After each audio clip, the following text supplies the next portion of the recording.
All right. Thank you guys for joining. Appreciate it. Had to turn off the music there, but we got Kristen here. And I'm just going to give a quick intro. She does the virtual CFO for the trades, and she's worked in a service company prior to this. And want to intro her on just her kind of journey towards really focusing on the numbers and extracting how KPIs really can tell the story of where we're at and where we're going. And so really excited about her willingness to share this information. And so, yeah, hey, Kristen. How's it going? It is going. So, yeah, maybe I'm sure you could do a better job than me at telling your story, but maybe give just a little bit of context of kind of your background and what we're going to be looking at today. Yeah, for sure.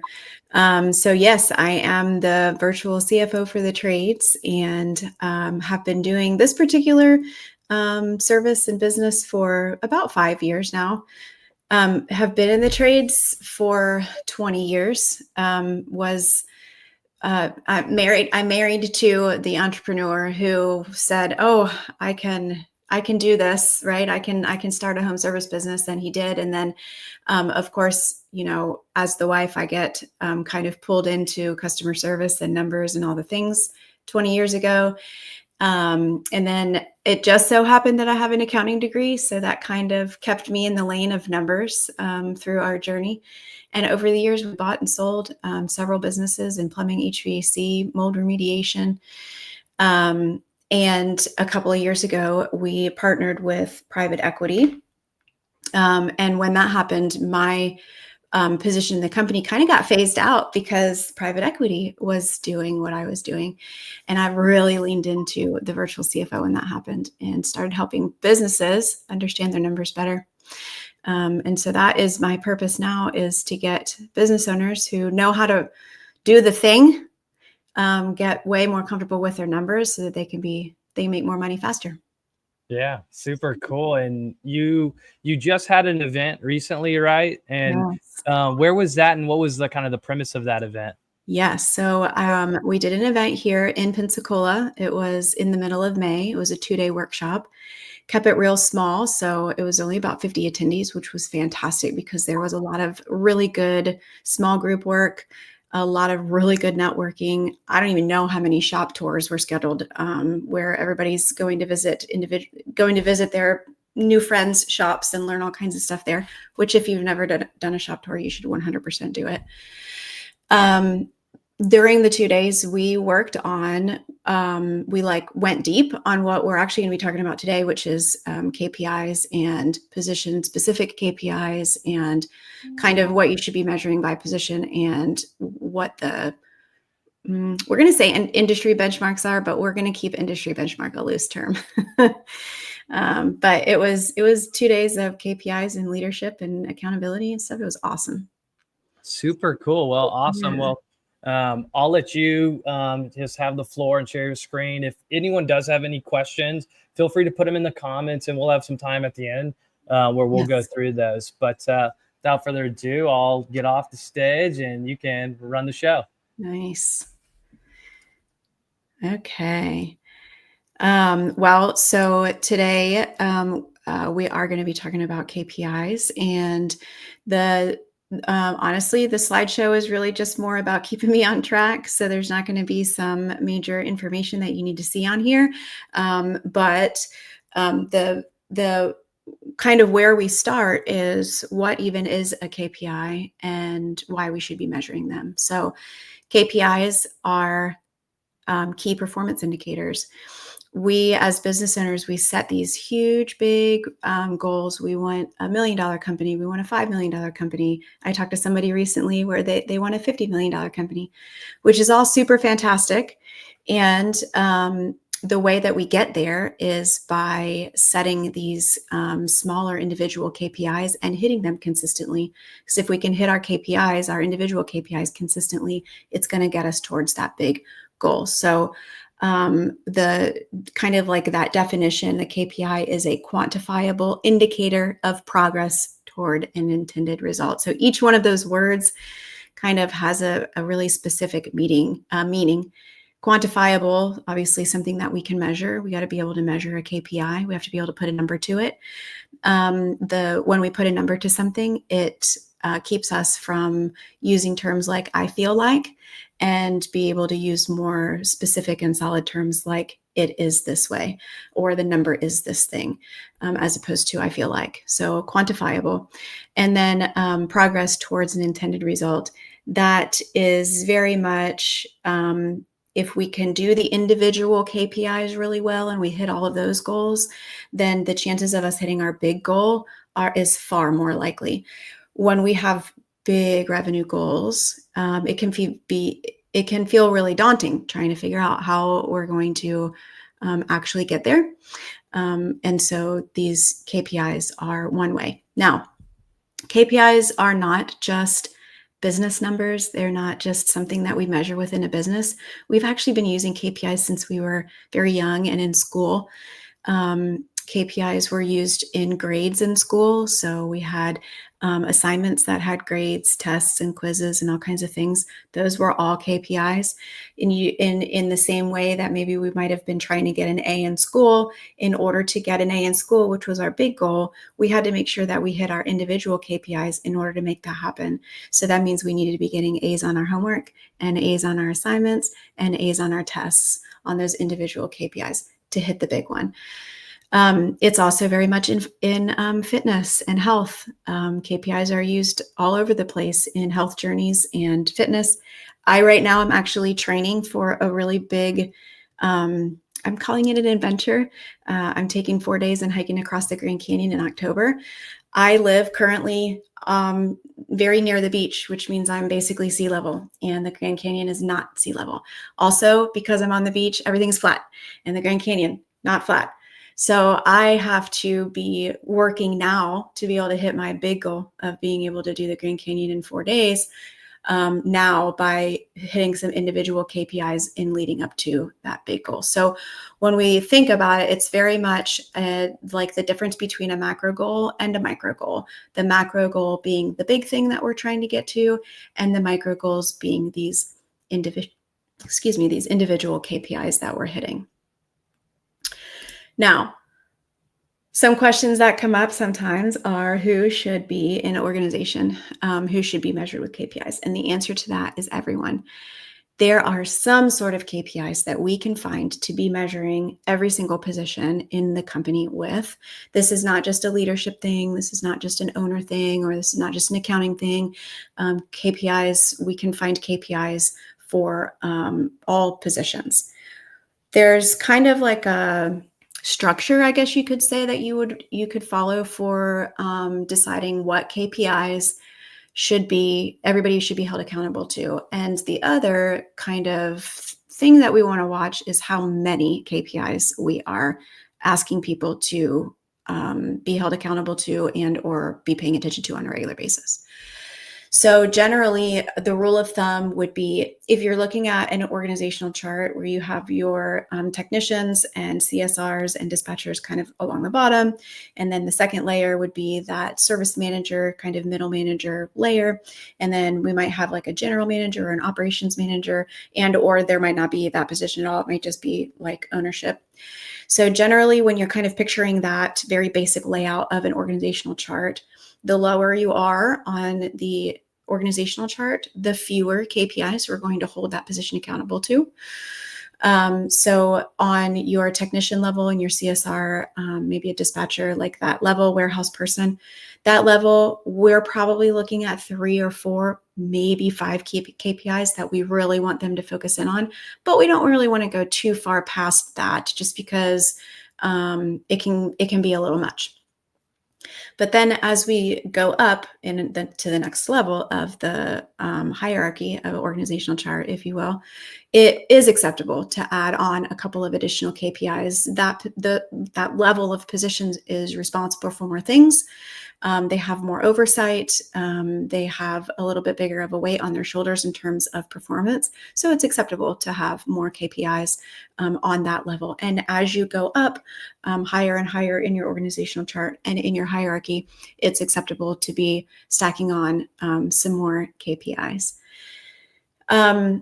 The other thing that we want to keep in mind when we're talking about KPIs and who should be measured against what is we want to make sure that we are measuring them against things they can control. So what we mean by that is we have call booking rate, which is the number of times a CSR can take a call that comes in and get it booked on the schedule.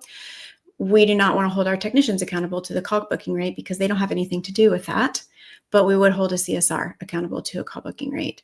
Similarly, we wouldn't hold a CSR accountable to a conversion rate because that is more of a technician thing. So we just want to make sure that the KPIs that we're holding accountable to these different positions are something they can control. There's another thing that we kind of want to do from a KPI planning perspective before we just throw some numbers out there and say, okay, this is what you need to be doing. There's a little bit of planning that goes behind it. And part of the planning is not only what we are going to be measuring, but how frequently we're going to be looking at that number and checking in on it to see where we are, where we're going to get the information for that KPI. Is it something in our software? Is it something that we have to manually calculate? Is it in our accounting software? Where are we going to get the information? Also, who is going to pull the information? Because sometimes the person who is being held accountable to that number isn't necessarily the one that is gathering that actual KPI information. So we want to make sure that we're clear on who's going to be gathering it. Then we want to evaluate what our current number is on that KPI, what we want our target to be, especially if our current number is not where the target is. And then for funsies, we like to add a stretch target in there so that, we have our current number, we have our target, and then, man, if we're super duper crushing it, our stretch target up there. And we can do that for all of any KPI that you have. The other part that is part of this worksheet, which I will make sure that you guys have a link to this worksheet. All it is a PDF. It's just kind of it helps for brainstorming when you're starting to come up with your own KPIs. But the reason that we have this section up here called Big Picture is because we want to, from a higher level, be really in tune with the bigger picture or the bigger purpose of what this position is responsible for. So, for example, if it's a technician, the bigger picture is something along the lines of providing timely and quality service, making sure that the customer is aware of all of the options and possibilities that they have, and helping them choose a decision make a decision that's right for them. We're just kind of like thinking about the bigger picture of what this position is responsible for. And the reason that we do that is because we want to make sure that the KPIs that we're picking for this position will help support that big picture. So that's basically the only reason that we have that section in there. There's only 2 examples on what you see here in terms of the KPI little planning worksheet. The whole worksheet, I think, has 4 on them. Again, 4 or 5 would be the appropriate number for like that technician CSR level. And then the last piece of kind of pulling it together is, where are we storing this data and how can we format it so that we can see how those numbers have changed over time. So, for example, let's say that we are evaluating, or we're watching the trend of the average ticket of a certain technician. And we know that when we started measuring this for this position, the average ticket was not as desirable as we wanted it to be. And so we've been working with this person and we're coaching them, and maybe we've hired a third party to come help with sales or option presenting, or we've done ride-alongs. Like we're working with this person to help get their average ticket up. So we want to be able to see, however frequently it is that you're measuring this number for them, whether it's weekly or monthly, it should not be less frequently than monthly. We want it to be kind of laid out so that you both can see, the technician and you or whoever's doing the training can see how that number is changing. Is it staying the same? Is it getting better? Is it getting worse? If it's getting better, what's happening? What did they change? What did they do in order to make it better? And help them see the connection between the things that they might have tweaked in the field and how it's affecting their numbers, their KPIs. So to be able to see trends is really important. So for me, it's as easy as putting it in an Excel spreadsheet. For some people, Excel is like, they don't want to touch it with a 10-foot pole. Totally fine. You can take a paper that is just like a table grid and fill it out there, and you can see trends. The whole point, though, is we want to see how that number changes over time. So part of the KPI process is, how are we going to be displaying this information? In what format? Now, there are definitely some specific KPIs that we can be measuring for each individual position. This is super high level and very generic, we'll say. So there's different businesses within home services that would tweak this just a smidge based on some factors. Those factors would be specifically when we're talking about revenue generators, which revenue generators are going to be your technicians. They're the ones that are out there in the field, turning the wrench, providing the service, doing the thing. They are your technicians. Now, some of you guys are going to have installer technicians versus service technicians. Some of you are going to have service technicians that, some of you are going to have technicians, and then you have a separate sales department with separate like comfort advisors or salespeople or whatever. So therefore, you would not necessarily have selling techs, but some of you do have selling techs. The reason that we're talking about this is because it's going to tweak what you're measuring for each of those different positions. So it's not enough to just say, if you're a revenue generator, if you're a technician, these are the things that we want to look at, because it's going to vary just a little bit. Again, we go back to what can they control and what is the big picture of their position. That's how we're going to know what we should be measuring. So when we're talking about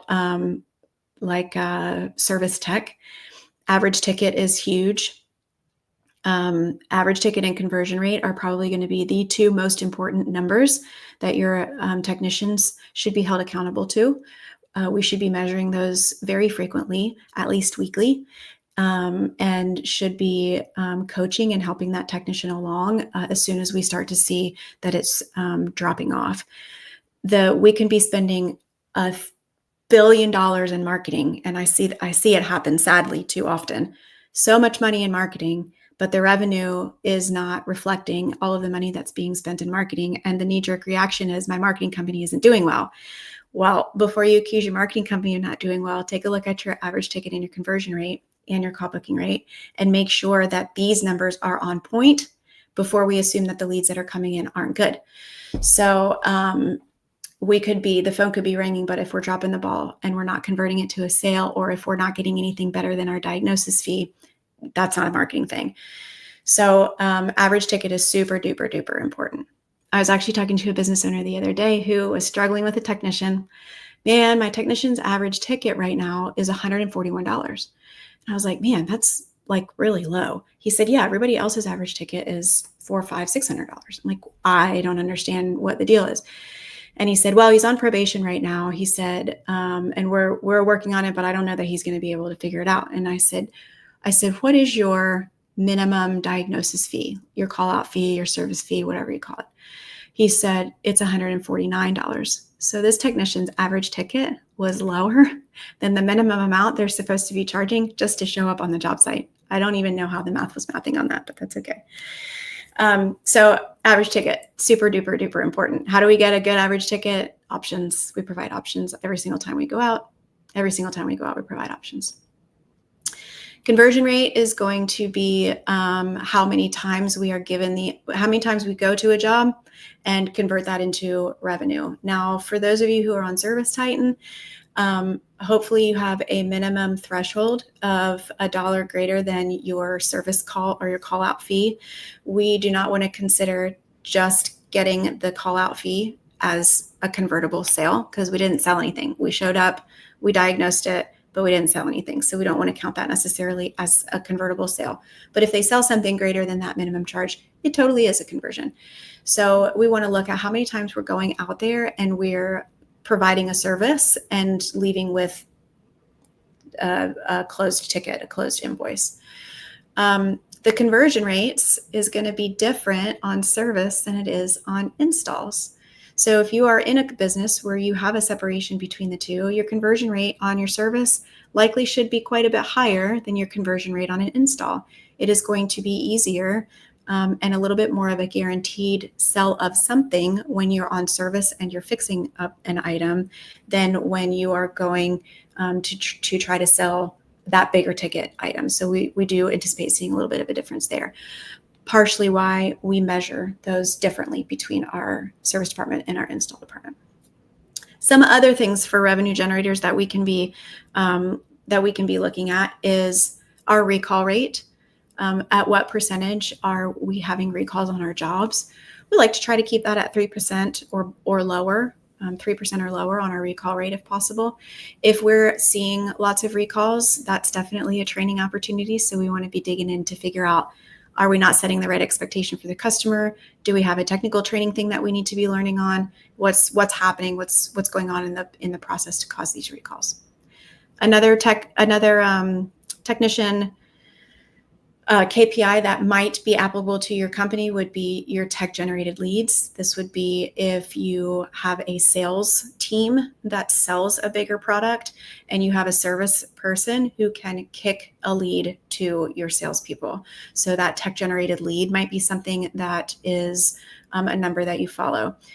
Your service conversion rate might be low if your tech generated lead count is high. And that would be an acceptable reason to have a lower conversion rate on service. We're not converting it to a service. We're kicking it over to a tech-generated lead and hopefully getting a sale of an install from that. A couple of other things that we can be looking at from the technician standpoint. Average sale is a little bit different than your average ticket. Your average ticket, in my humble opinion, is completed work. Average sale, we're looking at that from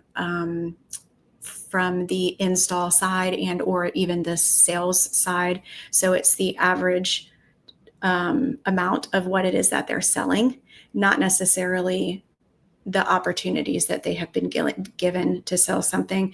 Also, if you have one person that sells it, but somebody else that does the work, that sometimes is when they can get separated. So there is a little bit of a difference there.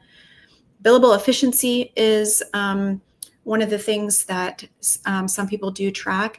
Again, if you are a ServiceTitan user, it's relatively easy to track your billable efficiency. This is a good number to look at when you have people who are on performance-based pay. Everybody thinks performance-based pay is, well, I don't pay them when they don't work, I pay them when they do work. Totally right, 100% correct.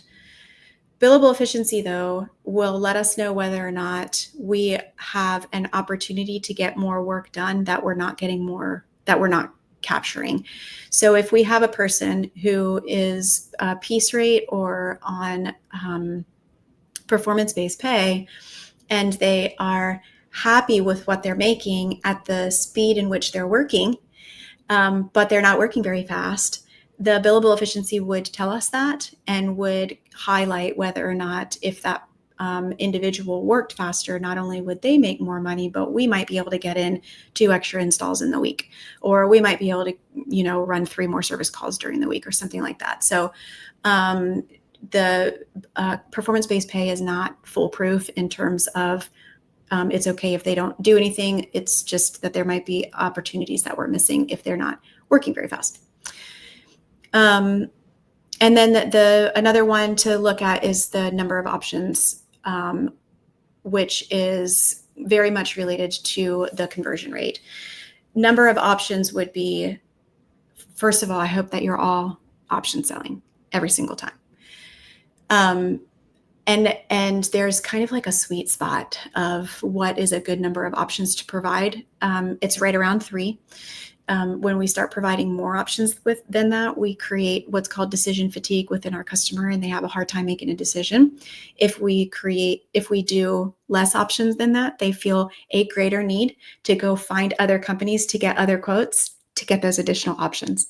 So if we have people who are struggling with getting the right number of options out, number of options might be something that you kind of track. These ones down here at the bottom that are smaller font there, they're smaller because they are important, but they're not as important at the bigger one as the bigger ones on the top. Those two specifically, average ticket and conversion rate, that can make or break your department. So you want to make sure those are totally spot on.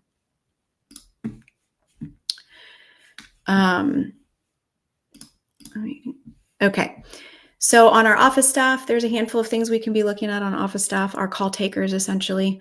Booking rate, biggest, most important one. The whole sole purpose, the big picture of a CSR is to book the call.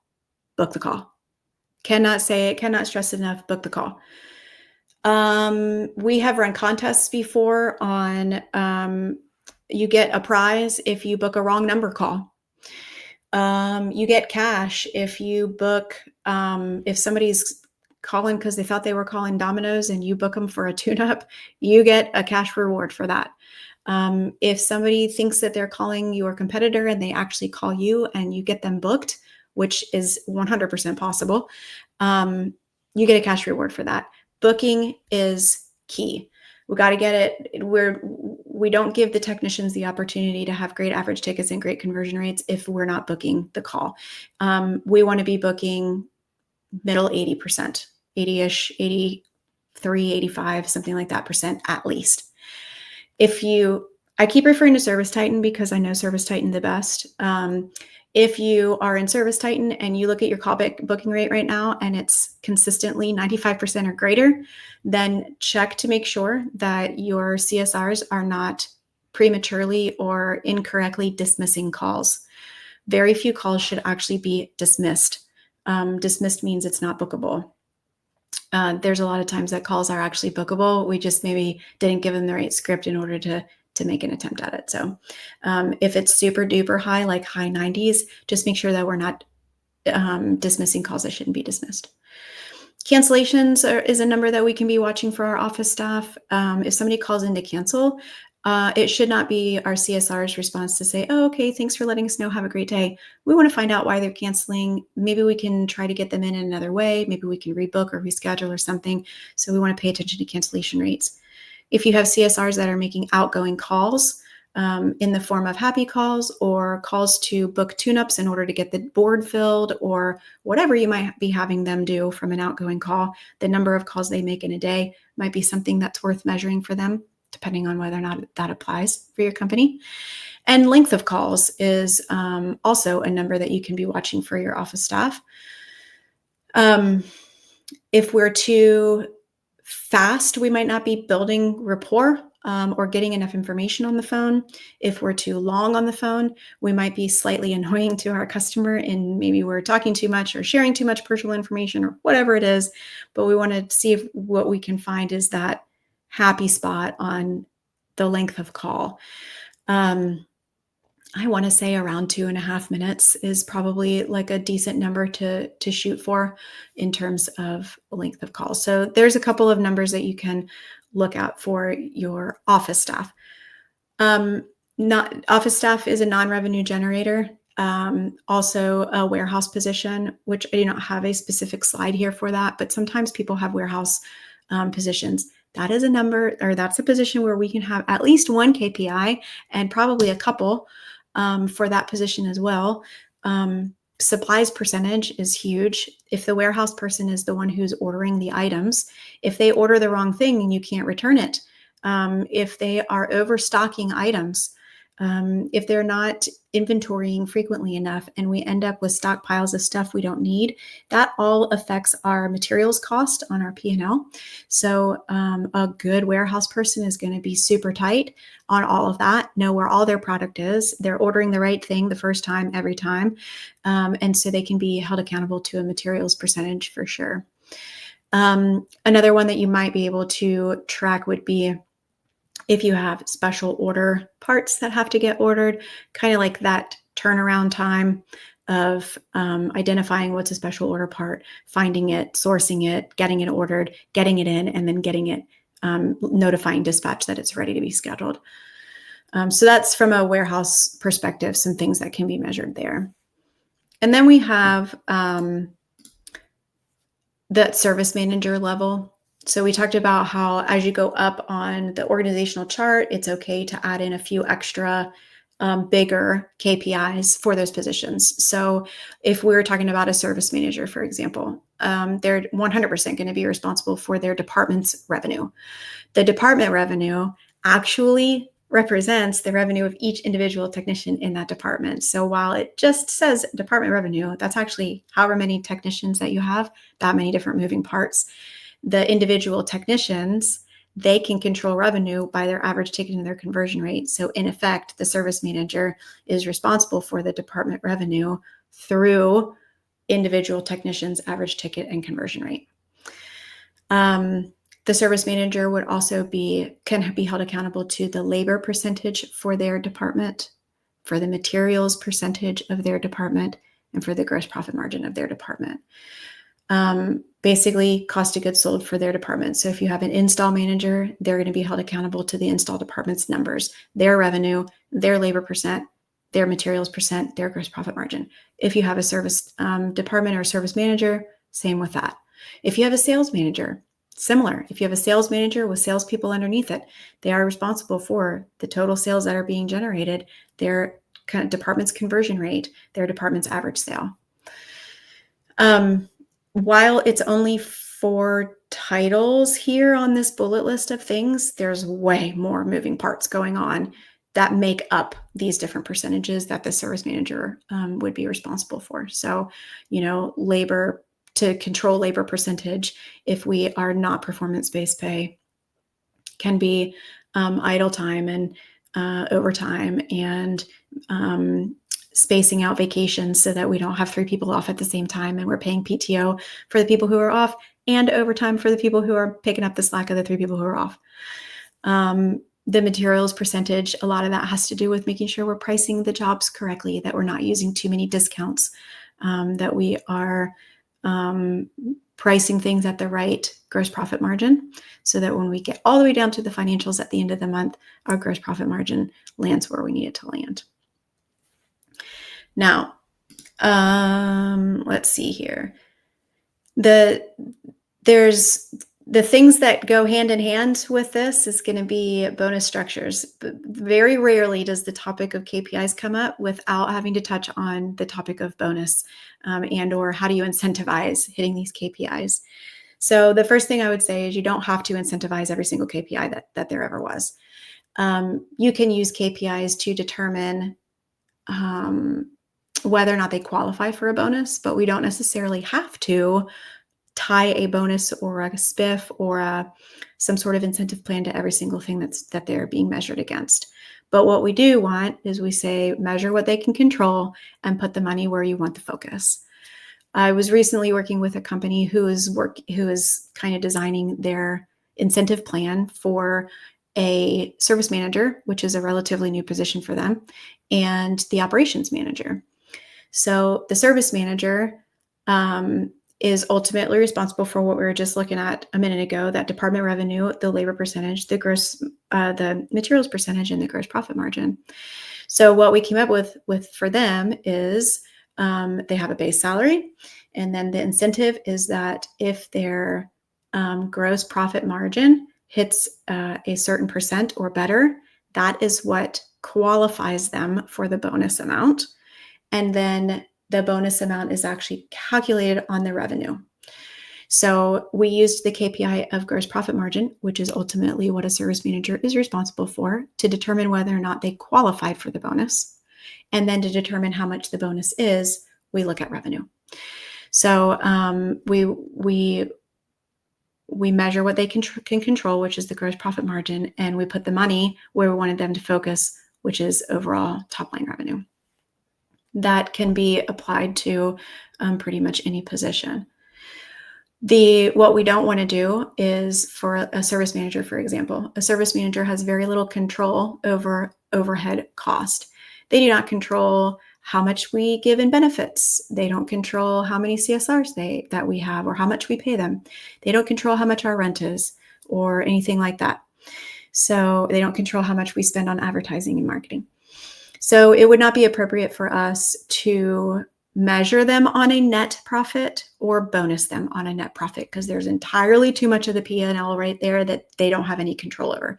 So we wouldn't want them where we would be measuring them on something they can't control, and we would be putting the money on the thing that we don't want them to focus on. That doesn't mean that somebody else shouldn't be focusing on it, but we don't want the service manager worried about the net profit. We want them worried about the gross profit.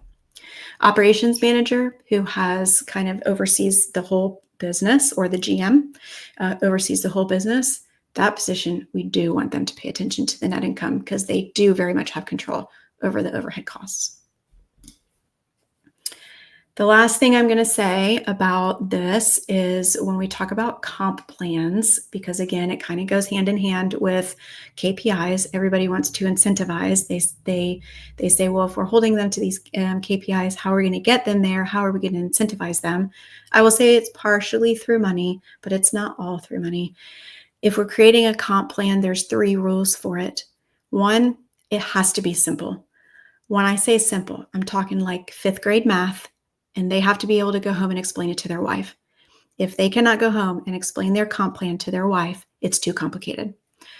The second thing is that when the company wins, they win.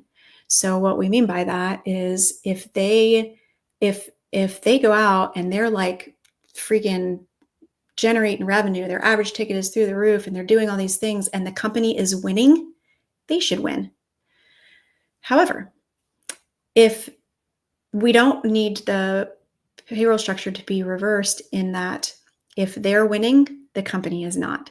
So essentially, we are bonusing the wrong thing or overpaying for poor performance. So there's nothing worse, and I'm saying this because I've done it. There's nothing worse than writing a bonus check to an employee and being like mad about it.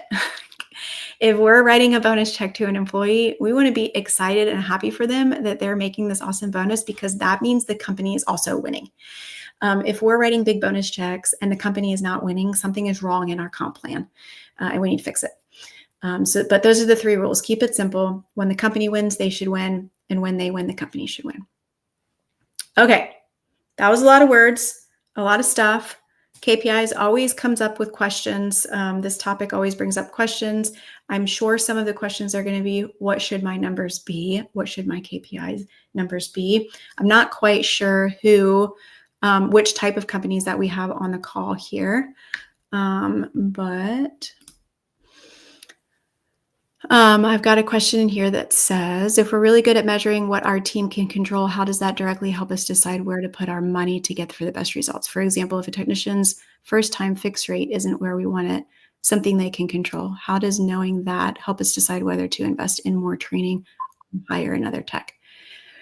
Technician's first-time fix rate isn't where we want it to be. Okay, so the first-time fix rate, aka recalls, we would be looking at the specific types. Like, is there a type of unit that they're struggling with?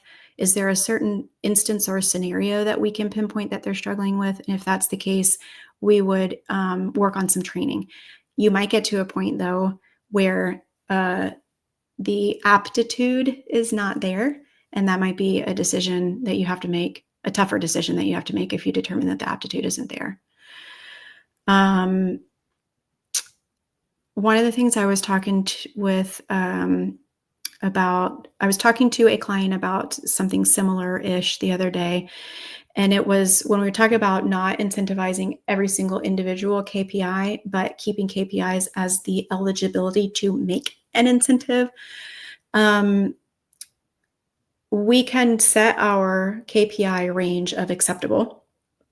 And through one-to-one meetings, which we should be having on a regular basis with our individual employees, we're showing them their numbers on a regular basis. We're making sure that they're very clear on what the expectation is of where the range in which is acceptable for these numbers. If they are consistently not hitting it, we're providing training. We are basically giving them every opportunity to be able to make it happen, and they can't or they aren't, then we have all this documentation from our one-to-one, and our expectations are clearly documented. It makes it really easy to invite that individual to work for the competition if they're not able to get the produce the results that you're needing them to produce. Ashley, I hope that answered your question. Well, cool. I had a comment that you mentioned in it. I think it probably would formulate a question, but you mentioned a few like the broad top level view KPIs, average ticket, conversion rate, recall, tech generated use, average sell, and so on and so forth. But Yeah. one thing I really liked was the number of options conversion rate, and not because it's better than the others, but I think more so as we start having close rate, for example. Well, then the natural evolution is, well, let me start segmenting that. And so whether you're looking at it from number of option for close rate or team member to team member close rate and so on and so forth, it's natural that as you start to measure these things, you're going to get more, dialed in on it. I think that's really fascinating as we kind of go into it. Yeah. So what we see is, especially when we talk to companies who they're not really measuring KPIs at all. What we tend to see is they develop like 17 different KPIs for all these positions. Okay, so don't do that. Just take like the 3 that are the most beneficial. Like if we can get these 3 dialed in, then once those are consistently dialed in, then we can start tightening up a little bit and niching down into the smaller, more tedious numbers. But if we have a team who is not used to being held accountable to any benchmark whatsoever, and then we sit down with them and we say, okay, we're going to measure these 12 things on you every single week, they're going to be like, what in the world? Yeah, no, totally. And to that same point, your KPI sheet that you had up where it had like current score, data location, all those things. I think one thing that's interesting on that is it's so important to make sure that me and let's say you are looking at the same document, because if, for example, because I'm a human, you're a human, my interpretation of data location may be kind of right, and yours another kind of understanding of that data location, but they might be different. And so all of a sudden I might be thinking I'm doing good, and you're like, hey, you're missing the buck here. So having that just on the same page written right there, although it seems like, oh, duh, it's going to be right here within ServiceTitan or House Call Pro or whatever, to at least acknowledge that in collaboration, I think is extremely important. So I really like that you had that on there.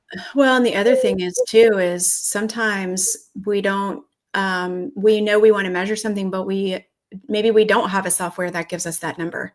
Well, then how are we going to find it? Where are we going to find it? Is there 2 numbers that we have to put together in order to be able to come up with that percentage on our own manually, because we don't have a software that does it for us?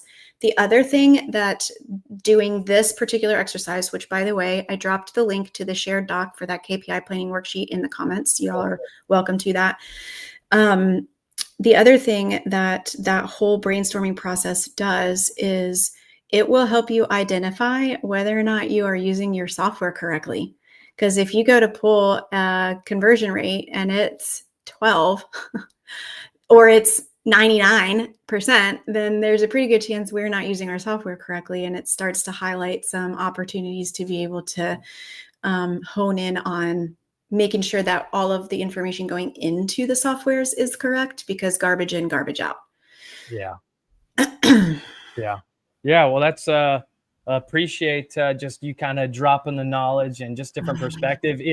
If you get let's say a new service company that you are talking to for the first time, and you have access to all their numbers or their CRM, what's the first KPI you go to?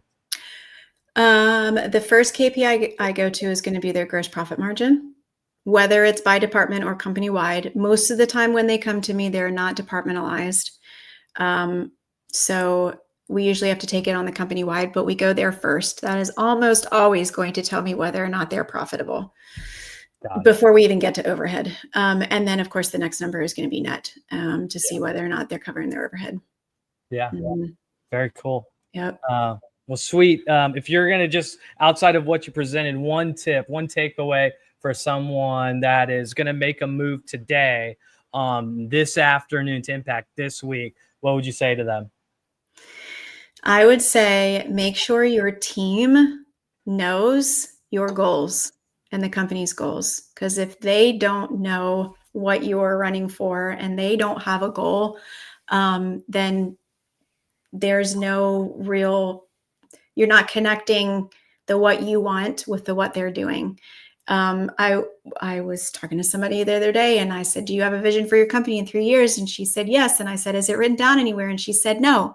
And I said, how are your people supposed to help you get there if you don't tell them what it is? Yeah. So make sure that your team knows where you're trying to go. Yeah, no, super cool. Well, appreciate it. For anyone who didn't post a comment and you still have something, at least a topic or maybe a resource you want at a later point, if someone did want to message you, Kristen, just directly, what's the best way to do it? The best way, you can go to my website, virtualcfoforthetrades.com, or you can email me, Kristen@KristenDeese.com. Those are the two fastest ways to get to me. Cool. And we'll schedule a time to chat. Sweet. Yeah. Well, I appreciate your time. Yes, that QR code does go directly to Kristen's website, so feel free to do that. But yeah, appreciate all the time you had for us and just the information and willingness to share. So hopefully people had a little nuggets of perspective to go challenge based off numbers. That's right. Cool. Well, thank you so much. I'll end it now and we'll just go from there. Sounds good. Thank you for having me. Yeah, absolutely. Take care, Kristen. See ya. Bye-bye.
Thank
you.